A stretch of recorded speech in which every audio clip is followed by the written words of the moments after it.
esta noche y quiero compartir a ustedes, es una persona que probablemente nosotros hemos leído una o muchas veces de lo que cuenta la palabra de Dios. Este relato verídico, esto que es real, porque ustedes vieron que cuando Jesucristo hablaba, muchas veces hablaba en parábolas que estaban basadas en cuestiones de todos los días, y entonces el Señor iba de lo que conocían a lo desconocido y entonces aplicaba una lección espiritual. Y eran cosas reales que pasaban, pero a veces contaba una parábola de lo que ellos sabían, pero no estaba ocurriendo eso en el momento. Esto que vamos a leer nosotros en esta hora ocurrió, realmente fue una cosa muy seria. A mí me gustaría que ustedes abran sus Biblias allí en San Mateo capítulo 15, una historia real, una historia verídica de lo que el Señor puede hacer en la vida de los seres humanos. Mateo capítulo 15. Este texto aparece también en Marcos, pero me parece que está más detallado aquí en Mateo capítulo 15.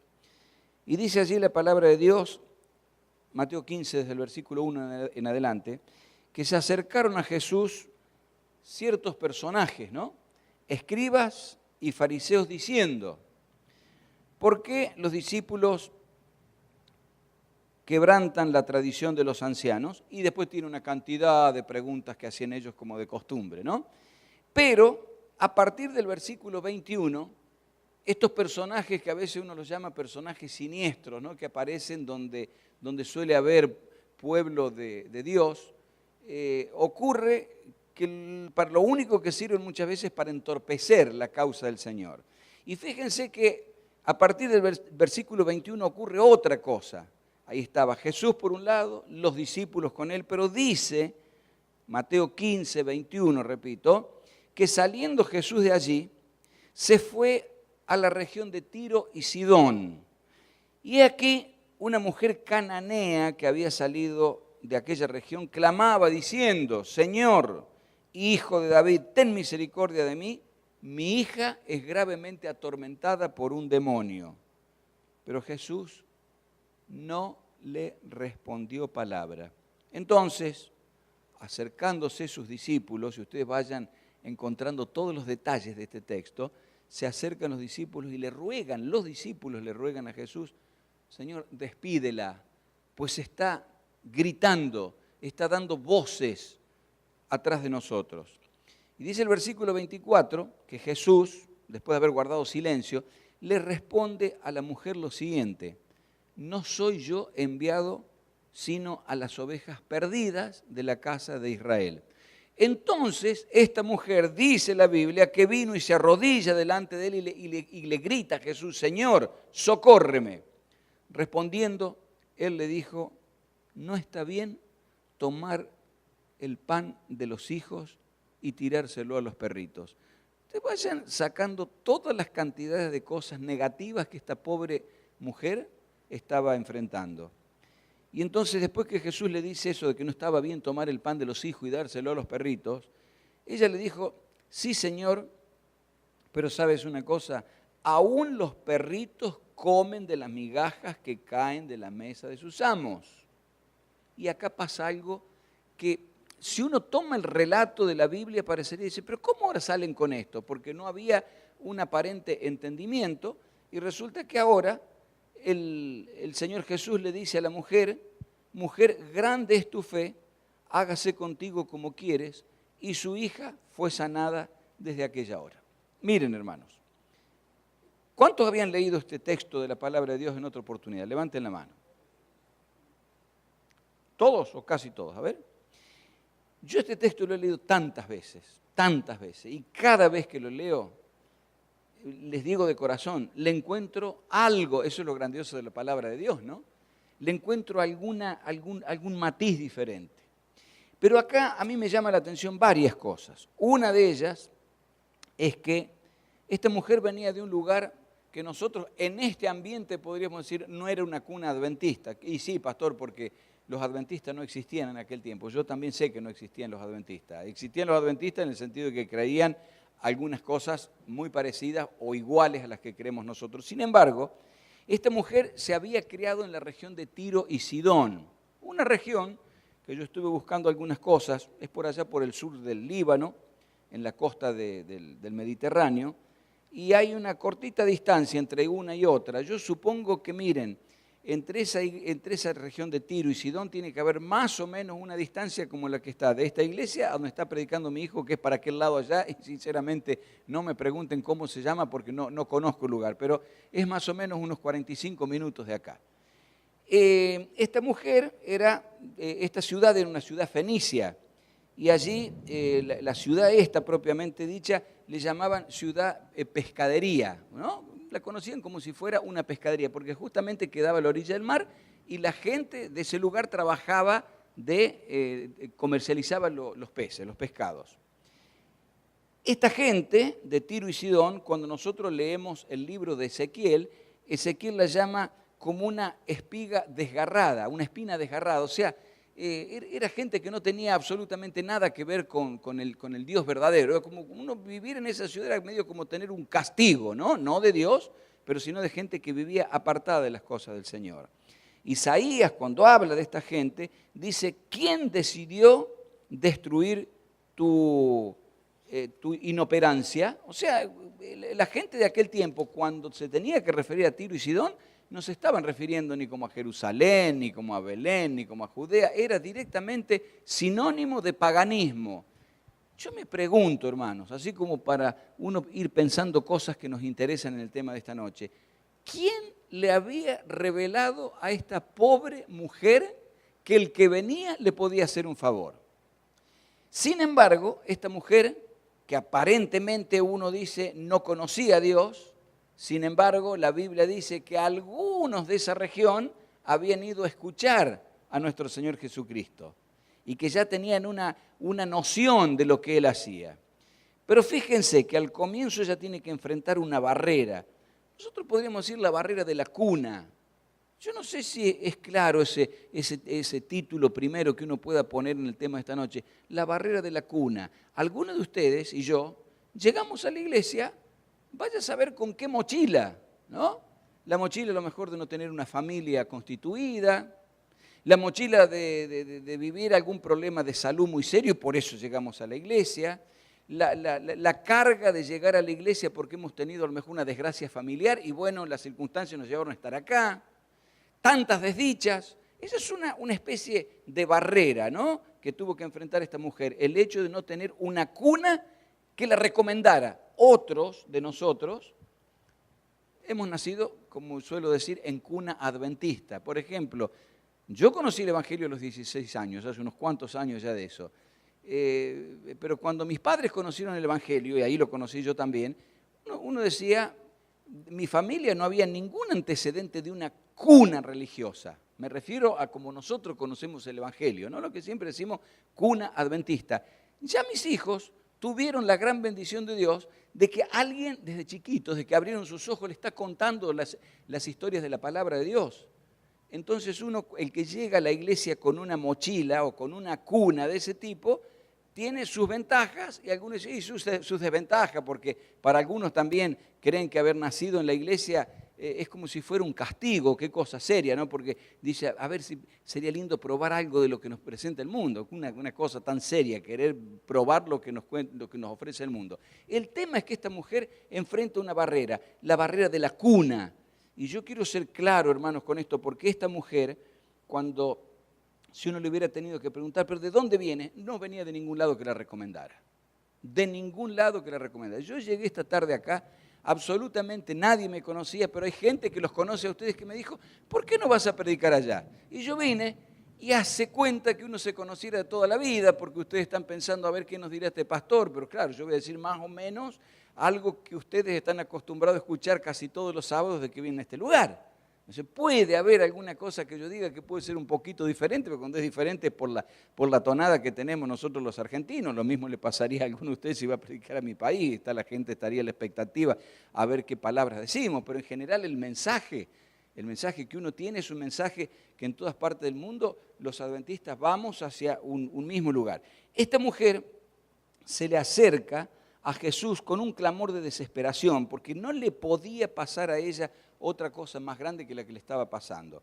pero no había algo que le recomendara. Fíjense, hermanos, si nosotros tuviéramos en esta noche alguien conocido que entra aquí a este templo y que viene y nos cuenta algo que está viviendo, alguna desgracia que está teniendo, pero nosotros conocemos a esa persona o esa persona es recomendada de alguien, nosotros diríamos, bueno, mirá, la recomendó el pastor fulano o la hermana tal, y uno miraría con unos ojos, con los mismos ojos que mira Jesús. Ahora Jesús miraba con los mismos ojos a los que conocía y a los que no conocía.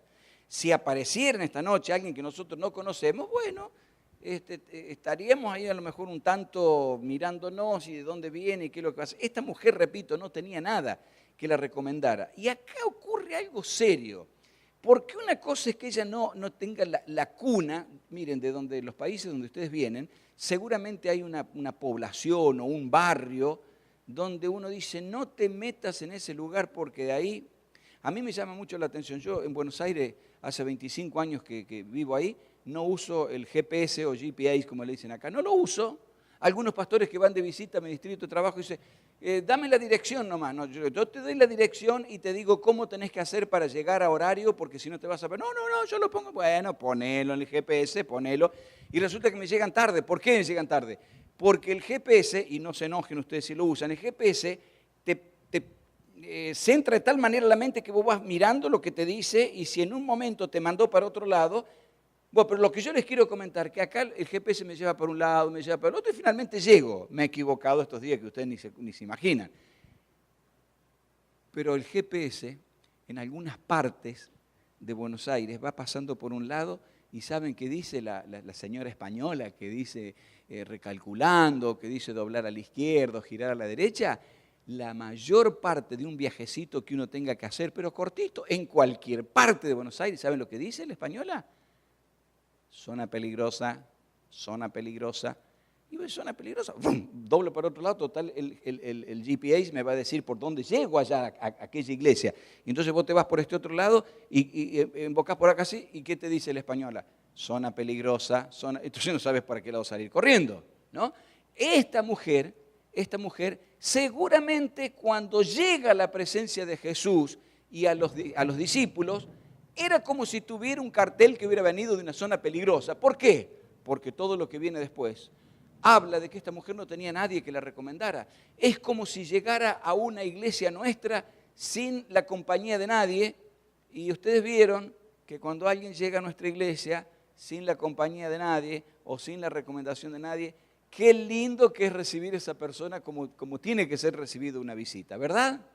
Ahora, suele ocurrir que a veces pasa lo otro. ¿Qué ocurre? Uno llega, no tiene la cuna, digamos, que lo recomienda, ¿y qué ocurre? Le pasa lo de esta mujer. Porque esta mujer, esta dama, encima del problema grande que tenía, ahora se presenta con que nadie la podía recomendar. Lo que yo les digo, la cuna era una barrera. El de dónde venía ella era un caso serio. Pero miren lo que sigue después. Lo que yo lo titulé allí, el tormento del silencio. ¿Alguna vez ustedes experimentaron el silencio de Dios? Parece que esto es una frase hecha. ¿Ustedes escucharon alguna vez el silencio de Dios? Si es silencio no se escucha. Pero cuando el Señor guarda silencio en algo que nosotros le estamos pidiendo, y el Señor guarda silencio, también nos está diciendo algo. ¿Ustedes lo creen a eso, no? Cuando yo le pido algo al Señor y el Señor no me lo responde, y yo digo, pero ¿por qué no me respondes esto? Allí es donde uno empieza a escuchar que en realidad Dios me está hablando, pero no me responde, pero me está respondiendo. El asunto es que me está respondiendo como Él quiere, no como yo quiero. El tema es que esta mujer no estaba pidiendo algo así nomás. Hermanos, estaba pidiendo algo para su hija. Y las hermanas presentes que están acá, que son madres, saben de lo que significa cuando un hijo o una hija se enferma. Miren, nosotros estamos en este momento con mi hijo a miles de kilómetros de nuestra familia. Ayer llevaron a mi nietita mayor, que tiene 7 años y un poquito más, casi 8, la llevaron al médico porque tenía unos problemitas acá. Bueno, lo que nosotros hemos vivido durante el día de hoy, porque una doctora dijo, miren, esto es delicado, eran unos ganglios, ¿no? No sabemos qué va a pasar, esto es una infección, vamos a hacer un análisis. Y bueno, alguien se metió a internet y ustedes saben que en internet, hermanos, es una bendición y es lo otro, ¿no? Porque ahí decían en relación a eso una batería de tremendas cantidades de cosas que hemos estado todo el día haciendo la expectativa. Hace un rato antes de venir para acá, la doctora le dijo, no, mira, esto es así, así se soluciona con esto. Pero tener a una criaturita, una hija enferma es una cosa, ahora tenerla gravemente atormentada por un demonio, no lo podemos explicar. Yo no sé lo que es eso, sí sé lo que es tener a un familiar enfermo, sí sé mucho lo que es estar enfermo yo, pero lo que no sé es tener un familiar o alguien directo de que haya estado enormemente atormentado por un demonio. Y eso es lo que le pasaba a esta mujer. Y llega a Jesús y dice la Biblia, no le busquemos la vuelta, la Biblia dice que Jesús no le respondió palabra. Sí, pastor, pero resulta que más adelante, miren, nosotros con el tema de que sabemos que Jesús es bueno, está bien, y me parece bien, y lo creo ustedes también, pero con el hecho de que Jesús es bueno y que siempre le encuentra la solución a las cosas, nosotros solucionamos todo. El tema es que acá la mujer no era recomendable. Jesús parecería que escucha a los discípulos, porque acá viene algo serio. Dice que cuando la mujer le clama al Señor, el Señor guarda silencio. Dice, y Jesús no le respondió palabra. Pero además de la barrera esa que yo hablaba recién de la cuna y la barrera esta otra del silencio del Señor, porque eso lo dice la Biblia, dice Jesús, versículo 23, no le respondió palabra. Viene otra cosa más, que yo sé que cuando ustedes leyeron por primera vez este texto habrán dicho, pero ¿cómo pudieron hacer eso? Y como después ya sabemos el relato, probablemente uno ya dice, bueno, sí, pero ya sé lo que pasó. Pero acá hay una realidad, hermanos, que ojalá ni ustedes ni yo la experimentemos. A los discípulos tenemos cientos de oportunidades de leer en la Biblia y dice, ¿cómo me gustaría imitar a los discípulos del Señor en esto? Pero en esto otro no. En lo que hicieron allí no lo podemos imitar porque ellos eran diríamos, los ministros de Jesús, ¿no? Ahí estaba el ministro de Economía, el ministro de Relaciones Públicas, el ministro de Educación, el otro del Interior, el del Exterior, el ministro de esto, otro. Eran todos los 12 discípulos estaban alrededor de Jesús. Cuando ven que esta mujer estaba gritando, cuando ven que encima Jesús cierra la boca y no le responde palabra, salen. Y hermanos, yo con todo cariño y con todo respeto, digo que los discípulos eran los adventistas del séptimo día de aquel tiempo, porque es muy lindo cuando a los discípulos se los cataloga o nosotros nos comparamos con los discípulos cuando ellos han hecho las cosas bien. Pero acá los discípulos hicieron las cosas mal. No le busquemos la vuelta. Ahí estaba Pedro, estaba Juan, estaba Andrés, estaban todos. Hicieron las cosas mal. Porque dice acá, y no fue uno solo, la Biblia dice bien clarito que los discípulos le dijeron, claro, la mujer parecía, ¿no es cierto?, que gritaba como una pobre desahuciada, que la hija estaba endemoniada, entonces ellos dijeron, si está endemoniada, pobre Jesús, ¿qué va a hacer ahora? Y encima Jesús no dice nada. ¿Qué habrán pensado los discípulos? ¿Que Jesús no la quería? ¿Que Jesús la estaba desechando? No hay duda que sí, porque él agarra y le dice, ellos le dicen a Jesús, qué cosa seria cuando le queremos dar órdenes al Señor de cómo tiene que proceder, ¿no? Dice, despídela, pues está dando voces detrás de nosotros. Eso quiere decir, sacala de encima, estamos pasando vergüenza. Miren, mi esposa vivía, cuando era jovencita, en la zona norte de Argentina. Iba a una iglesia grande, linda, muy misionera, y más o menos a una edad de 15, 17 años, por allí, tal vez un poquito menos, entre de los 15 y a los 12 por allí, cuando salían de la iglesia los sábados de mañana, en Argentina se usa mucho andar en bus, ¿no? Como en los países donde nosotros venimos, cosa que acá uno los ve así cada tanto, ¿no es cierto? No, bueno, y entonces mi esposa tomaba, en ese momento, ¿no es cierto?, una chica de la iglesia, con los amigos y amigas, tomaban el bus ahí a la vuelta de la iglesia, pero rogaban que no viniera el hermano no sé cuánto. ¿Por qué? Porque el hermano que yo no sé cómo se llamaba, cuando los veía los chicos de la iglesia, no importa dónde los veía, él les gritaba porque les daba alegría, queridos jóvenes adventistas, me gozo en verlo, y los otros se gozaban en no verlo, porque querían taparse, porque pasaban vergüenza. ¿Y qué culpa tenía, pobre viejecito, no es cierto, que le causaba alegría de ver a los chicos? Acá los discípulos tienen una situación de esas como a veces suele ocurrir cuando los adventistas nos encontramos por algún lado. Acá andamos a los besos y a los abrazos, pero por allí nos encontramos en algún lugar y uno dice, yo no vaya a ser que todavía me venga a hablar de cosas de la iglesia o a encargarme el misionero o a decirme si voy a ir al grupo pequeño o qué sé yo, cuántas otras cosas, porque yo en este momento estoy haciendo los discípulos en lugar de decir, ¿qué me está enseñando Jesús con ese silencio? No. Interpretan como que Jesús también estaba pensando lo que ellos pensaban. Cuando Jesús se queda calladito, ellos es como si se agrandaran y le dice, sacala de encima, está dando voces, estamos pasando vergüenza. La barrera del desprecio, la barrera de la cuna, el tormento del silencio ese de Jesús, ahora la barrera del desprecio. Pero mis hermanos, me pongo a pensar en la vida de esta mujer, en lo que ella me enseña, y encuentro allí con que hay otro golpe más que ella recibe.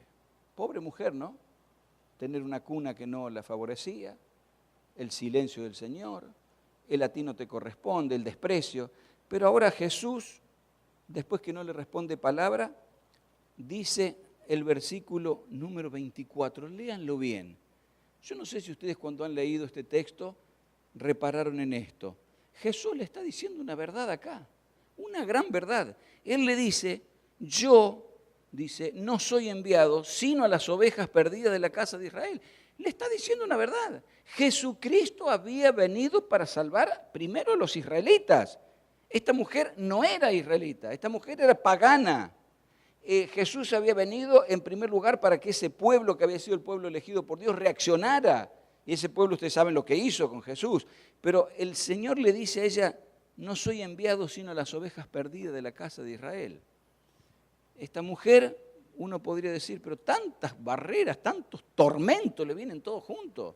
No solo el silencio, no solo el desprecio ahora de los discípulos, sino el que Jesús le diga, yo vine para los otros, no para vos.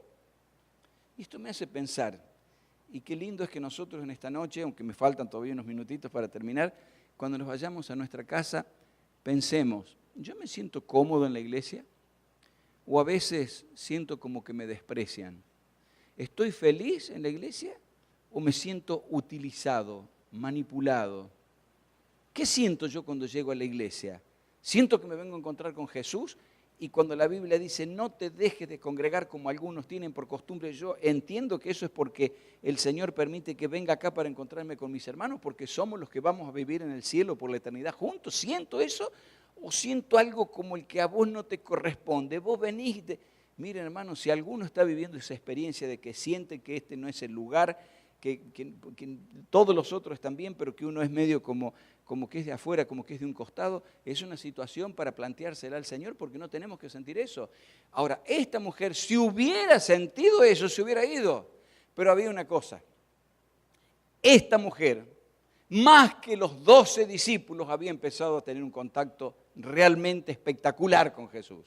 Esta mujer con Jesús estaban estableciendo un diálogo acá que los discípulos no lo entendían. A pesar de que Jesucristo le dice que vino para los hijos de Israel, esta mujer podría haber dicho, y bueno, si vino para los hijos de Israel, yo que soy israelita, no soy israelita, entonces me voy. El no te corresponde es una cuestión muy personal. Puede ser que alguien me demuestre que no me corresponde, pero yo soy el que decido si me corresponde o no me corresponde. Y en las cosas de la vida de la iglesia, yo tengo que elegir de que sí me corresponde, porque en la iglesia, ¿con quién me vengo a encontrar? Me vengo a encontrar con Jesús. Y la Biblia dice que Jesús vino para todo. Entonces puede ser que yo a vos como pastor un día tenga un mal testimonio y te desprecie, pero ese es problema mío, no tuyo. Vos tenés que saber que Jesús no te va a despreciar, y lo mismo para todos los demás, ¿no es cierto? Pero entonces pasa algo acá, que es la barrera del desprecio, la barrera del a ti no te corresponde. Y yo me pregunto, pobre mujer, y acá viene para mí, la parte más impresionante de este relato. Porque es lindo cuando uno lee un relato de la Biblia y va encajando todo así, ¿no? Va encajando todo sincronizado. Pero acá parecería que hay cosas que son contradictorias. Porque esta mujer viene una tras otra, la cantidad de cosas raras. Pero de repente ocurre algo impresionante. Esta mujer parecería que se había transformado en una mujer sorda, ciega.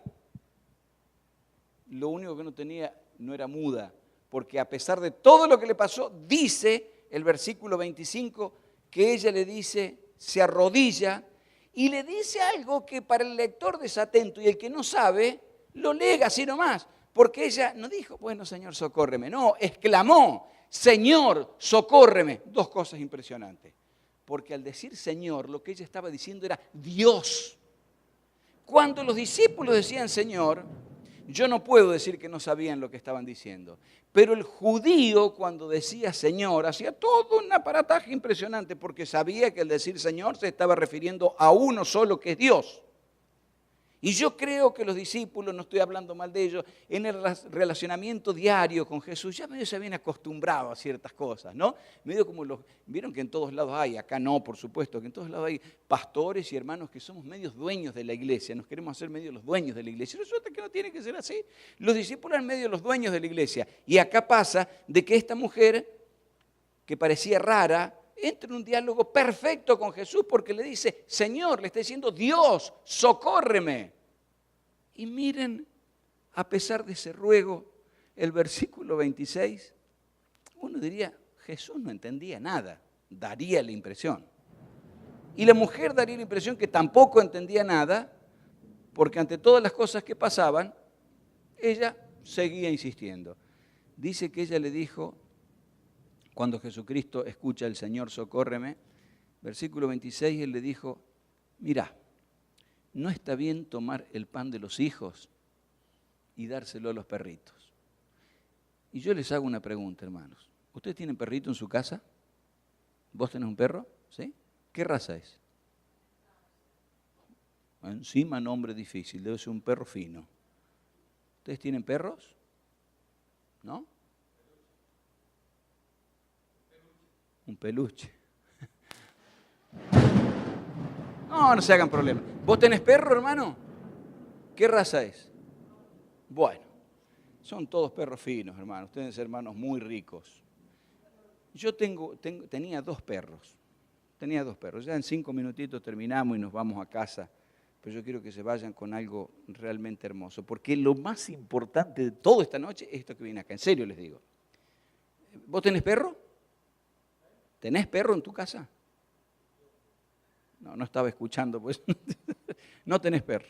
Bueno, si yo les digo que tenía un perro que hablaba, ustedes dicen, sí, pastor, no ve que le voy a creer y todo. ¿El perro de ustedes habla? ¿Tu perro habla? No, vas a ver que sí. ¿El tuyo habla? Y me va gustando. Yo tenía, y me los robaron, tenía 2 labradores. Cuando venía del trabajo, llegaba a mi casa y en ese momento no tenía un portón automático, después tuvimos que poner un portón automático por cuestiones obvias, ¿no es cierto? Porque cuando uno entraban los ladrones también en ese lugar, eso es muy, muy, muy frecuente. Y entonces, cuando yo llegaba, iba llegando a mi casa y llamaba por celular a cualquiera de mi familia, decía, ábranme el portón, tenían que abrirlo, yo entraba y cerraban. A veces llamaba a mi hijo, no estaba. Entonces llamaba a mi otro hijo, no estaba. Llamaba a mi hija, no estaba. Llamaba a mi señora. Si espera que le digo a los chicos, ya con todo eso llegaba a la puerta y el portón no estaba abierto. Y a veces lo abrían. Pero ¿saben una cosa, hermanos? Cuando yo doblaba así en la esquina y ponía el auto para entrar, que ustedes no saben lo que pasaba. Los 2 labradores me hablaban. Porque yo los miraba y ellos ladraban y estaban con tanta felicidad que yo creo que ellos hablaban porque parecía que decían en sus ladridos, llegó papá, y miraban así para la puerta como diciendo, nadie le va a venir a abrir a papá que se fue esta mañana temprano. Y claro, ustedes van a decir, pastor, eso es imaginación. Claro que sí que es imaginación. Ustedes me entienden lo que yo les quiero decir cuando un perro habla. Y yo no dudo, vos me dijiste que no, pero estoy seguro que tu perrito habla. Ahora está, ¿no es cierto? Porque cuando uno le hace caer... ¿Por qué les cuento esto? Porque esta palabra, este diálogo acá, lo pude entender después de un montón de años de pastor y no me avergüenzo. Pero siempre le dije, qué cosa rara que esto. Está bien, no habría escuchado alguna explicación, pero saben que esto tiene una explicación. La única persona que entendió a Jesús cuando Él dijo, no está bien tomar el pan de los hijos y darlo a los perritos, la única que entendió fue la mujer. Los discípulos no entendieron nada. Es como si en esta noche o cualquier día cuando el templo, ¿no es cierto?, está con mucha gente, así un sábado de mañana, quien sea que predica algo, nadie entiende nada, pero hay una persona que vino por primera vez y dice, lo que está diciendo el predicador, yo lo entiendo. ¿Por qué? Porque hay un feeling, hay una conexión con Jesús y en ese momento, a pesar de que no había quien la recomendara, a pesar del silencio, a pesar del desprecio, el que a vos no te corresponde, entendió que Jesucristo no le estaba tratando mal. La palabra que utiliza allí de perrito es ese perrito cariñoso, ese perrito que habla, entre comillas, el perrito que uno dice, en una noche tormentosa como esta, ¿qué hago? No lo dejo afuera, no quiero que se meta adentro porque ensucia, qué sé yo, pero alguien, la familia, se le abre la puerta, así te quedas en el lavadero, ahí te quedas, y se quedó ahí, porque es el perrito de la casa. No es el vagabundo, el que no tiene dueño, el que anda volteando todos los tarros por allí para ver qué va a comer. Jesús establece un diálogo con esta persona. Nadie entendía nada. Los discípulos, hasta los discípulos mismos, hermanos, estaban pensando de que no había una relación como tenía que ser con el Señor Jesucristo. Pero allí, ¿por qué pasa esto? Porque lo que yo no entendía, que no me cerraba el relato, era como si después de todo el montón de cosas que pasaron allí tan negativas, el Señor escucha que ella le dice, sí, Señor, versículo 27, pero aún los perritos comen de la migaja que cae de la mesa de sus amos. Y hermanos, ¿saben qué es lo que hay ahí? Hay humildad, ahí hay deseos de comer la comida que Jesús le quiere dar a la mujer, y la comida que Jesús da no es una comida para unos sí, para otros no. Nosotros en Argentina decimos comida de cuarta o de segunda, si ustedes quieren. La comida que el Señor Jesucristo pone en la mesa es la comida que todo hijo de Dios tiene derecho a comer. Y yo por eso alabo a Dios en esta noche. Y esta mujer entiende que cuando Jesús le dice, no está bien tomar, bueno, aunque sea, dame algo. Y ahí hubo una conexión, mejor dicho, se selló la conexión que los discípulos no se habían dado cuenta. ¿Por qué? Porque no hubo más que aclarar cosas. El relato termina diciendo que Jesús le dijo, oh mujer, grande es tu fe, hágase contigo como tú quieras. Y dice acá que su hija fue sanada en aquella misma hora. Nunca había pisado una iglesia adventista. Nunca había escuchado a uno de los discípulos. Había sí escuchado que había uno que ella estaba convencida que era Dios. Que era el Señor, ese Señor Dios de esta mujer que lo entendió, ese Señor Dios de los discípulos que entendían las cosas de vez en cuando. Quiere el Señor que ustedes y yo podamos acercarnos de tal manera en estos días a nuestro Creador, a nuestro Señor Jesucristo, que haya ese entendimiento, que aunque a veces parezca que hay silencio, que hay barreras, que hay una cosa, que hay la otra, y que uno dice, si yo estoy yendo a la iglesia, estoy haciendo las cosas como el Señor me pide, ¿por qué me pasa esto? El canto de la niña decía hace un rato alguna de esas cosas. Bueno, que nosotros podamos pensar que por la gracia de Dios, el Señor está siempre a nuestro lado para ayudarnos en todas las cosas. Que Dios los bendiga, hermanos. Que el Señor les acompañe y de nuevo, alabado sea el Señor, porque ustedes pudieron venir en esta noche con tanta agua que ha caído del cielo. Que Dios los bendiga. Amén.